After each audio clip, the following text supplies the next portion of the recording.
ಉದ್ಯಮಿ ಕೆಜಿಎಫ್ ಬಾಬು ಮನೆ ಮುಂದೆ ನೂರಾರು ಜನರು ಜಮಾಯಿಸಿದ್ದಾರೆ. ಮನೆ ಕೊಡ್ತೀನಿ ಅಂತ ಹೇಳಿ ಕಟ್ಟಿಸ್ಕೊಟ್ಟಿಲ್ಲ ಅಂತ ಆಕ್ರೋಶ ವ್ಯಕ್ತಪಡಿಸಿದ್ದಾರೆ. ಉದ್ಯಮಿ ಕೆಜಿಎಫ್ ಬಾಬು ಹೆಸರು ಕೇಳಿರ್ತೀರಿ. ಇವರು ಮನೆ ಮುಂದೆ ನೂರಾರು ಜನರ ಜಮಾವಣೆ ಆಗಿದೆ. ಮನೆ ಕಟ್ಕೊಡ್ತೀನಿ ಅಂತ ಹೇಳಿದ್ರಂತೆ, ಆದ್ರೆ ಇನ್ನೂ ಕಟ್ಟಿಸ್ಕೊಟ್ಟಿಲ್ಲ ಅಂತ ಆಕ್ರೋಶ ವ್ಯಕ್ತಪಡಿಸ್ತಾ ಇದ್ದಾರೆ. ಉದ್ಯಮಿ ಕೆಜಿಎಫ್ ಬಾಬು ಮನೆ ಮುಂದೆ ಜನ ಧರಣಿ ಕೂತ್ಕೊಂಡಿದ್ದಾರೆ.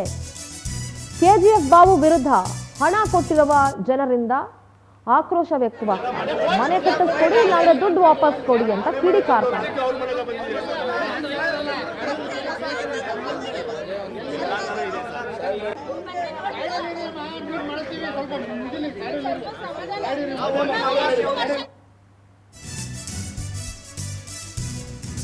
ಉದ್ಯಮಿ ಕೆಜಿಎಫ್ ಬಾಬು ಪುತ್ರ ಮತ್ತು ಸಂಬಂಧಿ ವಿರುದ್ಧ ಆರೋಪ ಇದೆ.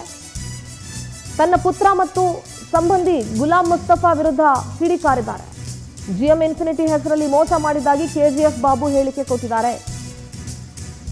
ಎಲೆಕ್ಟ್ರಾನಿಕ್ ಸಿಟಿಯಲ್ಲಿ ರೌಡಿಗಳನ್ನ ಇಟ್ಟು ಮೋಸ ಮಾಡಿದ್ದಾಗಿ ಆರೋಪ ಹೊರಿಸಿದ್ದಾರೆ. ದುಡ್ಡು ತೆಗೆದುಕೊಂಡು ಗುಲಾಂ ಮುಸ್ತಫಾ ಲಂಡನ್ಗೆ ಪರಾರಿಯಾಗಿದ್ದಾನೆ. ತನ್ನ ಪುತ್ರ ಹಾಗೂ ಸಂಬಂಧಿ ವಿರುದ್ಧನೇ ಕೆಜಿಎಫ್ ಬಾಬು ಆರೋಪ ಮಾಡಿದ್ದಾರೆ. ಜಿಎಂ ಇನ್ಫಿನಿಟಿ ಹೆಸರಲ್ಲಿ ಮೋಸ ಮಾಡಿರೋದಾಗಿ ಹೇಳಿದ್ದಾರೆ. ಏನ್ ಮಾತಾಡಿದ್ದಾರೆ ಕೇಳಿಸ್ಕೋಣ. ಮಾಡ್ತಾರೆ. ಇಂಥ ಸಮಯದಲ್ಲಿ ನಾವು ಹೋಗಿ ಅಲ್ಲಿ ಮನೆಗಳು ಕಟ್ಕೊಡೋಕ್ಕಾಗಲ್ಲ. ಮನೆಗಳು ಕಟ್ಟಿ ಕೊಟ್ಟಿಲ್ಲ ಅಂದ್ರೆ ಮನೆಗಳು ಅಲ್ಲಿ ಇದೋ ಲೋಕಲ್ ಅವ್ರ ಮನೆಗಳು ಯಾರ್ದು ಮನೆಗಳಿಲ್ಲ, ಅವರು ನನಗೆ ಕೆಟ್ಟ ಹೆಸರು ತಗೊಂಡು ಬಂದು ನನ್ನ ಮನೆ ಹತ್ರ ಬಂದು ಧರಣೆ ಮಾಡ್ತಾ ಇದ್ದಾರೆ.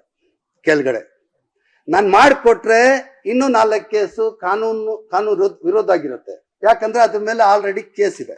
ನನ್ನ ಮೇಲೆ FIR ಮಾಡಿದ್ದಾರೆ ವಿಲ್ಸನ್ ಗಂಡ್ ಪೊಲೀಸ್ ಸ್ಟೇಷನ್ ಅಲ್ಲಿ. ಆಲಂ ಪಾಷಾನ್ ಅವರು ಬೋಟ್ ಚೇರ್ಮನ್ ಮೇಲೇನು FIR ಮಾಡಿದ್ದಾರೆ, ನನ್ನ ಮೇಲೇನು FIR ಮಾಡಿದ್ದಾರೆ. ಅದಕ್ಕೋಸ್ಕರ ನಾನು ಅಲ್ಲಿ ಸ್ಟಾಪ್ ಮಾಡಿದ್ದೀನಿ. ಆದ್ರೆ ಇವಾಗ ಇವರೇ ನನ್ನ ಮಗ